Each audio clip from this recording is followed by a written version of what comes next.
Well, people, this is just how the cookie crumbles sometimes. Everyone, welcome to the Affaka Show. Are we rocking? Are we rolling? Well, here's the thing. The thing is the fact that my iPhone camera won't work for the life of me. So sometimes we're in a pinch because it's boys' weekend. We got to go ahead and just get the stream. People, you might have to just listen to the audio because the way this is going to turn out is terrible. But people, you know what's not terrible? The fact that we went 2-0, 2-0, 2-0 on the Thursday night games. Seahawks -1/2, public, whatever. I don't care. Give it to me. I like winning. ECU -4. I don't like betting favorites, but we betted twice and we won 2 times. ECU on a Thursday night game against Army was a struggle, but people, we are an NFL show. So let's dive into it. Let's not waste any time because NFL's going to hit you earlier in the morning than you would ever expect. My ears are ringing from that because we have a game across the pond, but like farther across the pond, where it's like, I don't know, Guinness and stuff, and like Irish people who like to drink, because we have the Vikings taking on the Steelers. Right now, the Steelers are 2.5-point dogs with 58% of the bets and 44% of the money back in the Steelers. Now, this line has moved from 1.5 to 2.5, and it's just always weird, right? You look at this game and you think, oh, Tomlin has a home dog auto bet, until you realize in your sportsbook, which I'm just waiting for one to sponsor me, by the way, people at FanDuel, DraftKings, Fanatics, Caesars, hurry up. It's just like, oh, we'll bet it. And you go, oh, wait, this is a weird over the seas game. And it's not great, right? Minnesota Vikings, their defense absolutely dominated the previous game. Wentz did look like he was a serviceable quarterback. Now, is this just what Kevin O'Connell does? Maybe, but it's what it is. Fun fact from Evan Abrams. We steal his facts on this show. Evan Abrams is amazing. Go check him out. Action Network. Action Network. Feel free to toss a couple dollars my way. I don't know. International games where there's favorites. Favorites are 32-18 against the spread. So Wentz, he was great last game, but the biggest weakness is potentially Wentz himself, right? I don't really understand what's going on with JJ McCarthy. Is it an injury or is it not? Not sure. Pittsburgh Steelers, Tomlin will have the guys ready to go. He doesn't play abroad that much, but they probably could not have gotten any luckier with 2 fumbles from the Patriots in that game. So that's really kind of my weakness is like, yeah, you're coming off of a nice win against someone who's pretty much a rival, but the fumbles were pretty weak. Like you got lucky. And sure, I get it. That's just how Pittsburgh plays. But at the same time, it's like you got to pause and be like, we should not have won that game. But I'm fine with it because I bet their side. So go ahead, give me Vikings -2.5. I love it. We have Chargers Giants. Right now, the Giants are 6.5-point dogs with 27% of the bets, 13% of the money back in the Giants. Notable line movement. Hardball, he just has these guys ready to go. And now I'm not going to bring up the Madison Beer, Justin Herbert thing, the Madison Beer, Justin Herbert thing, the Madison Beer, Justin Herbert thing again, because that would be inappropriate. And it wouldn't make sense because she definitely doesn't have that much of an impact on the team, although there's a direct correlation from when they started dating that they haven't lost a game. I don't know. These are just facts we're talking about, people. Nothing but the bagel, nothing but the facts. And that's just it. This team, the fact is that they were in a spot last week where Denver looked like they're going to run away, but they fought back, which is not typical for your Chargers. If you have any Chargers fans out there who's not that lady plant from that one Thursday night game and then somehow got invited to Brazil, imagine just being that person. She didn't even care that much about the Chargers, just blindly rooting away. Sometimes I wish I was less miserable and was happier when it comes to sports. But I mean, I'm an Eagles fan, so I'm kind of happy, but I'm also a Florida fan, so it's also not good. This team is doing well. This team's doing well. Like, Hardball is 14-6-2 against the spread in September as well. So he knows how to get his guys fired up and ready to go. New York Giants, on the other hand, could not be any worse. I mean, they're 0-3, 0 whatever, 0 forever, because they're not good. They're just not good. And a major part of that was Russell Wilson. Russell Wilson looked loster than a kid trying to be an astronaut while he's playing in a sandbox, and there's a big Martian attack, and he's just like, I can't do anything about it because you're just playing in a sandbox and you're a child. You're not an astronaut. One day maybe, but not now. Not now. And let me tell you, Russell Wilson's one day maybe not coming anytime soon. So they bring in Jackson Dart's rookie. Everyone's hyped. I mean, can we just talk about Cam Scabito for a second? I love Cam Scabito. He said he eats a quarter pound of candy. No, 3/4 pound of candy on his cheat days. That's psychotic. But I respect it. I respect it. Don't make me try to like the Giants now, Cam Scabito. Don't make me try to do it. But in his effort to save his career, Dayball is going to roll out Jackson Dart. I don't like backing rookies. I just don't like backing rookies, especially the first game, especially not in week one, especially against incredible defenses. It's just kind of a recipe for what the kids call a disaster. I'll go ahead, take the Chargers -6.5. Did I mention we're on an 8-0-1 run? Did I mention that? Because I am. Eagles versus Buccaneers. Right now, Buccaneers have 60% of the bets and 53% of the money backing them. Line has moved from 2.5 to 3.5. I honestly do not know how the Eagles pulled that off last Sunday. Nothing short of a miracle. They stunk in the first half, kind of like a garbage truck when you go back and go, oh, God, that smells. And then you realize there's a garbage truck and you're like, well, it makes sense, but it still smells bad. And then in the second half, they finally learned what a forward pass was. Oh, my God. Who would have thought of that? Not every other team in the NFL. Even Russell Wilson is throwing forward passes. Sure, were they out of the end zone and hitting the goalpost? Yeah, but at least they were forward. But they started moving the second half, and they got a last-second block touchdown for the cover. Huge for the boys, huge for the morale. My concern is that this Bucs run defense is really good. It's not like really good. It's really, really good. Vita Vea, you just plug him up there, and he's just going to block the run. So, look, if they try to have a, hey, let's just run the ball on first down no matter what game, it's not going to turn out well. It's just not, and that's just the crystal clear truth of it all. Overall, if the Eagles do come out firing, this could be an interesting game. Buccaneers, on the other hand, excitement. But if you're thinking long term, can it sustain? Because if 3-0, I love baking muffins. I love cleaning stuff with baking soda, and I love Baker Mayfield. But I'm a Birds fan, so I can't love him this week. A big weakness is, oh my God, how close they get into these games. And big weakness of mine is that they're slobbing in my throat. That one is not pretty. And so they could easily be 0-3 as well. And that's the whole fact of this, is that they can easily be 0-3, but the Buccaneers have 3 game-winning drives. So you can't keep sustaining this. Mike Evans looks like he's on track to be out. However, Chris Godwin's coming in, so it's pretty much net-net. This O-line for Baker is decimated, but they are getting a few players back on the O-line. So it really comes down to, can the Eagles take control of can the Eagles' defensive line destroy Tampa's offensive line? Then that's a check mark to the game, which I think can happen. The second question is, can the Eagles pass in the first half and not just run the ball, Saquon, every first down? That's a question. I don't know what they're going to do. If they do that and they don't run it every first down, I love the Eagles here. I grab them at 2.5 because I'm just sharp and I'm on it. But now they're at 3.5 in some books. Maybe wait for the public to bring it down back to 3. So that's my official bet. Eagles -3.5. Commanders versus Falcons. Right now, the Falcons are 1.5-point dogs. 39% of the bets, 60% of the money back in the Falcons. And Washington Commanders, they made the Raiders look terrible. Marcus Mariota, gray hair, but he's just playing smarter maybe. I don't know. As long as I get to keep my hair, I'm fine with the grays. Daniels, I don't think he's going to play, but also why push him, right? The Commanders, they look like they're probably going to take control of this game. So why push Jaden out there? Might as well have him rest, because Marcus Mariota was more than able to move the ball against this Raiders defense, which, let's be honest, like Max Crosby, tough person to play with. Kind of a psychopath, but tough person to play with. Now, they do have some more injuries. Bill, he was questionable. It looks like he's going to play. Scary Terry was questionable. It looks like he's not going to play. So there's some key offensive pieces that might be missing as well. The Atlanta Falcons, they absolutely stunk last week. They maybe did worse than the Saints. Like, at least the Saints scored, and the Saints played like a probably serviceable Seahawks team, but Penix looks terrible. They fired the wide receiver coach. I don't understand, because they have all the pieces on offense, Bijan, Kyle Pitts, Drake London, but they can't get them moving. So maybe it's a Penix thing, but I thought, oh, are we going to see a little taste? Are we going to get a little flavor of Kirk Cousins?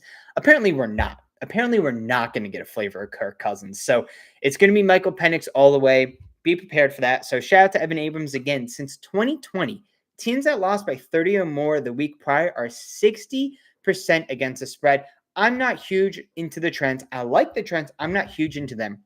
What concerns me here is the number is 3, moved down to 1.5, and I don't believe it's because of the Jay Daniels news. I think the Sharps see something I don't see. I like Falcons here as a dog. Give me at them plus 1.5. Next game up, Colts versus Rams. Colts are 3.5-point dogs, 43% of the bets, 45% of the money back in them. Line has moved from 6.5 down to 3.5.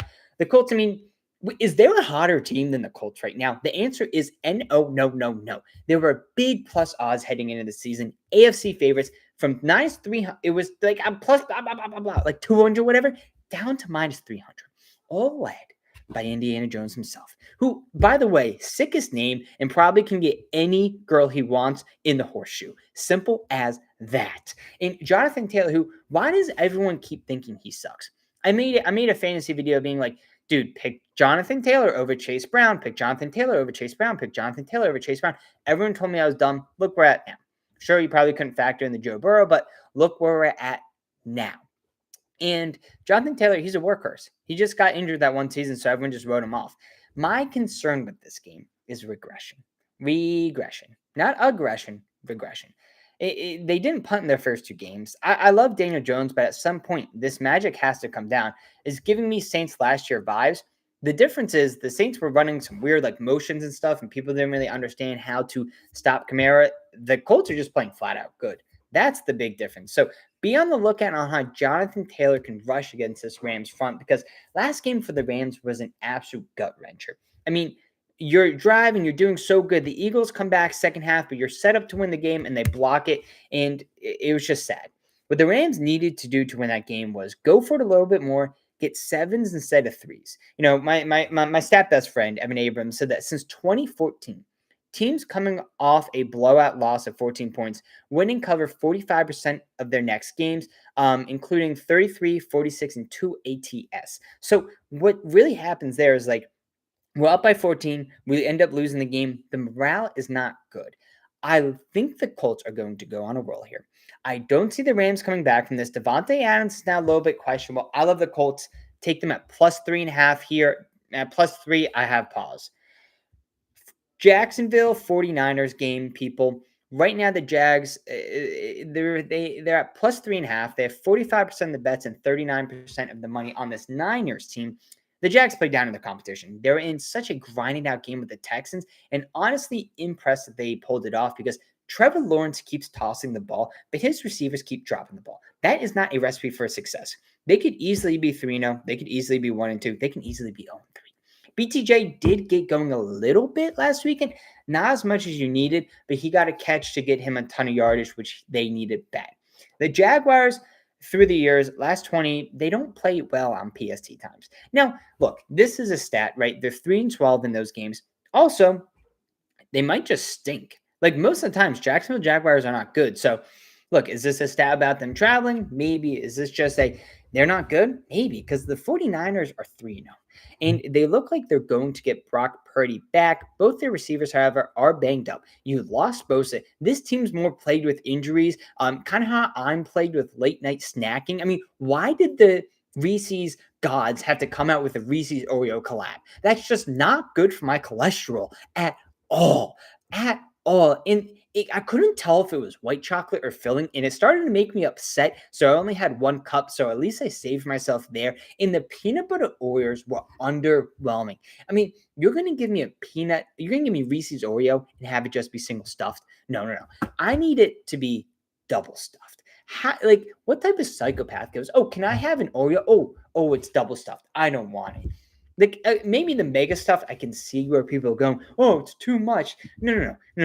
Double stuff's great. I'll take a mega stuff. I don't mind it. Like I'll take the Jacksonville Jaguars at plus 3.5 here. All right, people. Ravens Chiefs. We're getting through these games, right? Wow, the Ravens are bad.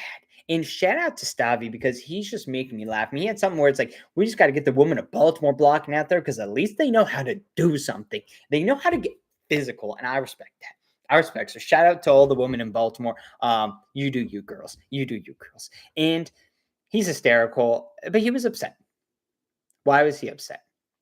Well, his team didn't play well. His team played well, but they didn't play well. Lamar is moving the ball, but Derrick Henry keeps fumbling in key situations, like how I just always ask for banana bread for my girlfriend in the wrong times. The Ravens, they're still a wagon, but something's going on where they're not winning these games. They might just run into a buzzsaw of, hey, okay, we played a couple tough teams, lost the Lions primetime game, but they still put up 30 points. We lost the Bills primetime game last second. You still put up 40 points. Like, this offense is still going. And within the first half of the Bills game, I was like, this Ravens defense is going to be everything that's promised. Teams can run the ball on them. Teams can run the ball on them. And that's really going to be this Ravens team's kryptonite. Kansas City Chiefs, on the other hand, the strength of them is that they have Patrick Mahomes. The lackluster of them is pretty much everything else. The defense is great. Spags, second half adjustments, I love it.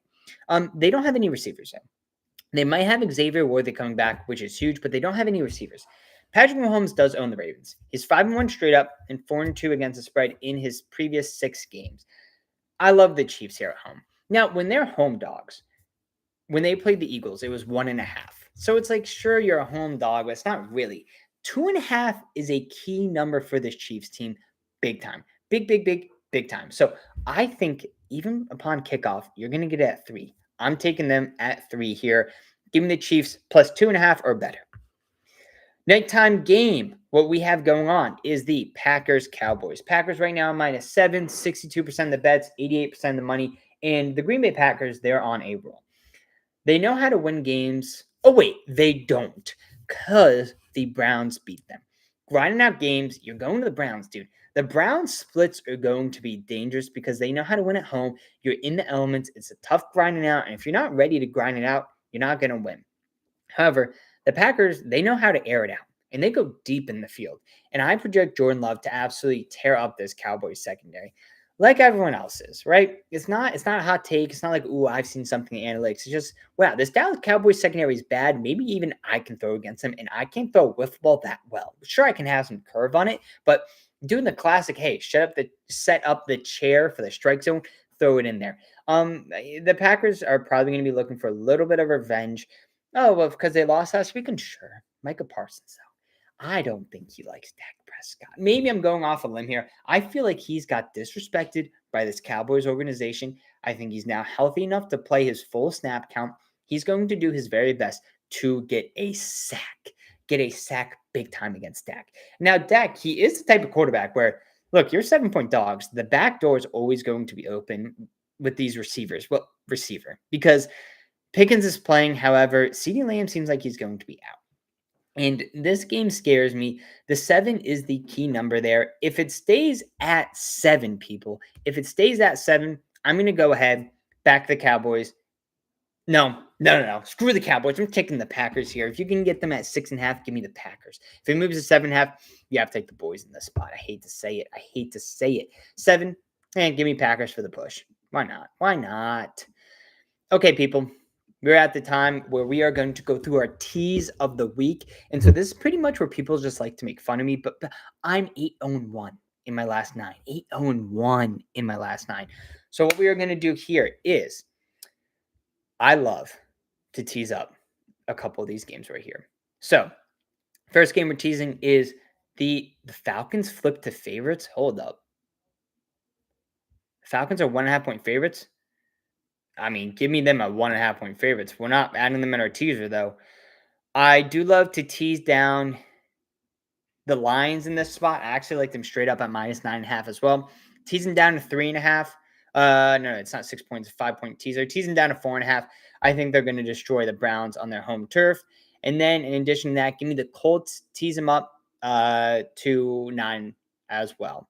In the Kansas City Chiefs. The Kansas City Chiefs are +3 at a book. People, we are reading these out live. Where are they? Bet Rivers, New Jersey. Oh, I'm going to have to go to New Jersey and snag the 3. That's dangerous. I love that. I love that 3 number there. Well, people, that's the teaser. That's it for you. My laptop's about to go kaput. Sorry if the video quality was bad. We'll get back at it once we're home and stop traveling.